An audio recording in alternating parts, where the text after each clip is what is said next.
coursing through my body.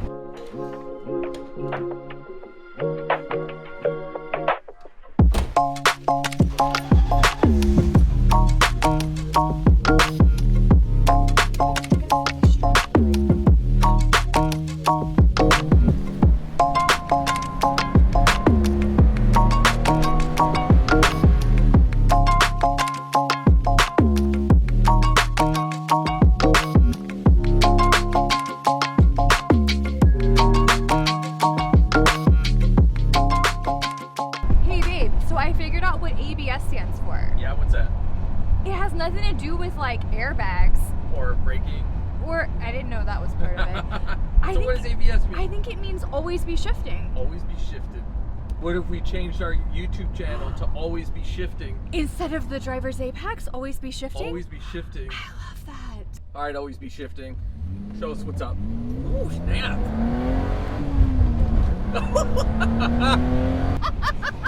That was great. That was like a rush. I don't know what like neurochemical is like coursing through my body. Completely fallen in love with this car. What did I do there with like that first? No, I wouldn't understand. Like it had some like oomph to it, and I don't know what happened. I think you're finding like you're shifting right at the torque band, and I think it's just a proper clean shift. I think you love revving on this car. I kind of do, and I'm not afraid because I know that you know how to fix anything that happens. So if it blows up, we just build a faster one? Yeah, I mean, you actually even said that. You're like, yo, if it blows up, then I get whatever engine you were like talking about. So, I mean, not cool, but I know you can fix it. I think that's what's nice is it allows you to drive the piss out of this car knowing I can fix it.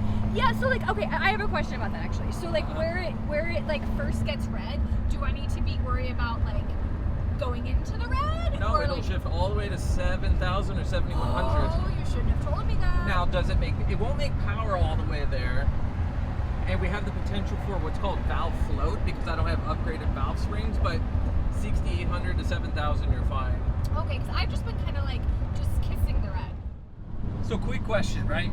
Sure. So you've fallen in love with this car more than I have lately. I'm starting to kind of fall back in love with it again, but what is the one thing that you love most about this car? For me, it's heritage, like both within the brand, like its history in the brand, sure, but also like personally. I think you and I have both had some really great trips in the car, and you've worked on the car with your father, and for me, that makes it impossible to release. I know this interview is definitely what Jen's thoughts are, right? But I got a quick thought here. There's nothing like driving George, or any classic car of that matter, and the amount of attention that you get. And I think the attention is rooted in that people genuinely appreciate that there's a classic car still on the road today, and it's a classic car that looks so different. It's not this cookie cutter look, right? When you park this car in a parking lot, it is undeniably an E30. It is undeniably George between its wheels and its headlights and its scruffy paint and everything else. It's lowered. It's a classic car. Yeah, that was a nice shift. All right, so let's talk about exterior-wise. What is it that you like, or what is it that differentiates this car from other cars? Yeah, sure. I think E30s have clean, timeless lines. Yeah. So I dig the aesthetic. But more than anything, I think these headlights are characteristically George. Like if you go in a parking lot and you see a car with yellow headlights, it's an E30 and it's silver, it's most likely George. I agree. You asked me, I'll turn the question back to you. What's Right. your favorite thing about the exterior? Well, for me, it's the wheels. BBS RMs. I've always wanted a classic set of BBS wheels on a classic looking car. These wheels meant everything to me. Busted knuckles, literally pretty much a heart attack to put me in the hospital for a week, sweat, tears, everything. If you take a look at the wheels, I think that these wheels, they're proper. They're 15s, they're not too big. It makes the car just look classic. So for me, I think the wheels are absolutely the best part of the car, but I do believe that when you put them with the headlights, lower 2 inches, some other little odds and ends, the car just looks really good. The paint's rough, but guess what? That means you just get to go out and drive it, and you just don't care if you get rock chips. Start it up. Look at that GoPro up there. Oh man, what we do, right? I like it. I mean, that's a look. Yeah? Yeah. It makes us look like YouTubers. I don't know what it makes it look like, but I rather like it. You're gonna rev it. I'm gonna rev it. Get on it. Yeah.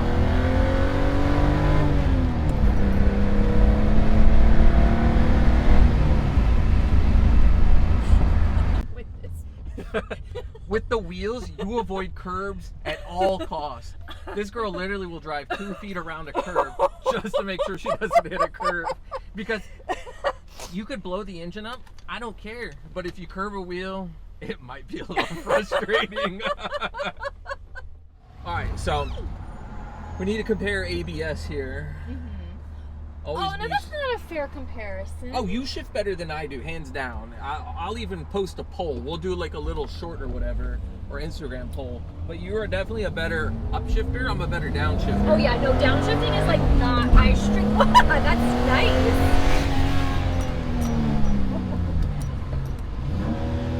Oh my goodness.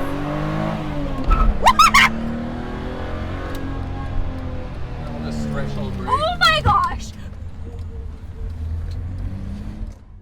Okay, so we've talked so far about heritage. Yep. And headlights and wheels. But those are mine. So I we're guess talking about the 5 things that you like about. So I guess like number 1 would be heritage. Yep. 2 would be like some of the modifications that we've made to really make the car ours. Yep.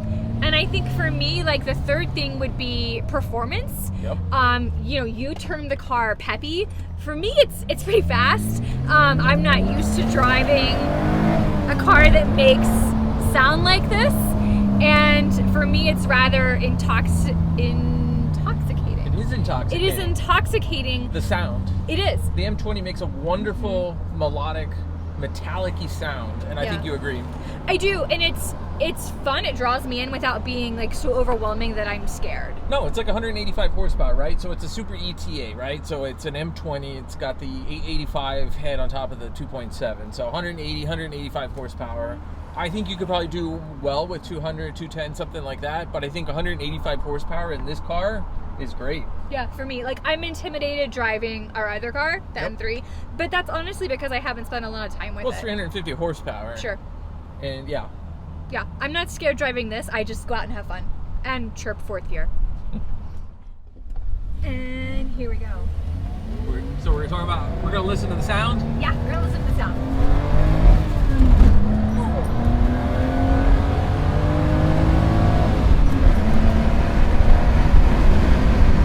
Heel toe, right? Yeah.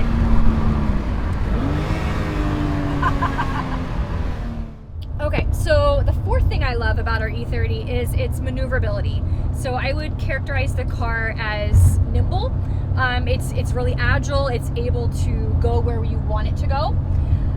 For me, learning reverse though was really tricky. I got stuck at a parking lot one time and a random guy had to put the car in reverse for me, so that was tough. But the car is like a fun little go-kart for me, and I think you've called it the same. You know, when we looked at buying this car 7 or 8 years ago, it was that classic small BMW that we were looking for, and it's never disappointed, has it? It hasn't. The car can easily get sideways. I have yet to do that, but I'm looking forward to that day. We will teach you, right? So comment below. Do you want me to teach her how to start doing burnouts, launching, donuts, drifting, stuff like that? Comment below. Wait, is launching like when you like is 0 to 60? Mm-hmm. Oh. Yep. And the rear is all reinforced, so you're not going to break the rear of the car. It's all welded, reinforced, so you're not going to break the car. It's fine, and it's all polyurethane. Okay, so I think my 5th favorite thing, in no particular order, about our E30 is how it makes me feel when I drive it. For me, to use a metaphor, it's kind of like your best white shirt with a pair of blue jeans. It's classic. So if I was going to describe our E30 in 3 words, I think it would be classic, effortless, and gosh, what would be the 3rd one? How about you come in? I had one, and it like floated out of my head. But yeah, I think driving this E30 feels easy and fun, and we get a lot of attention, usually positive. Yeah. Now, if it were an automatic, would you have as much fun? No, and I think for me, I tend to kind of like go squirrel when I drive. So driving our E30 makes me actually pay attention. So I guess engaging could be that third word. Yeah. So what are the three? Engaging, classic, and like effortless. Yeah, I agree. Yeah, timeless, effortless, and engaging. I agree. Once this car gets a good, clean paint job, it's done. And then I think we can move into rebuilding an engine or rebuilding an engine for something like that. What do you think? I don't know. I just put her on spot in front of the camera. You don't like the engine we have now? Oh, no, I do. It works great. So how would the new one be different? More power, more torque. Ooh. So Yeah. would that be louder? No. No, not louder. It would be like after, as you're accelerating, like more woof. Oh.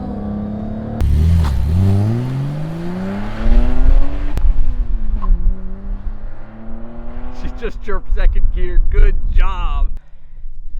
She just chirped second gear. I don't know that I've ever heard her chirp second gear, so good job, Jen. Super proud of you. I'm sure everybody watching this video is proud of you too.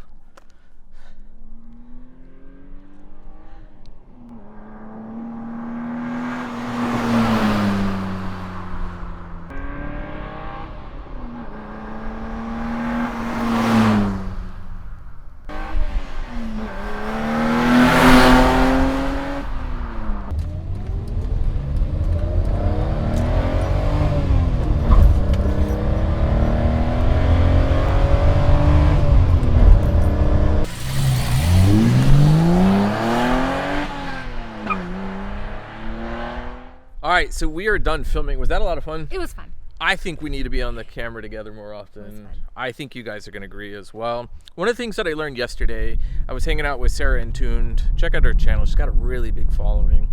One of the things that she told me as a small YouTuber is have fun, create content that you like, and that's all that really matters. And that's what I'm going to do. This is a lot of fun. This is what we're going to do.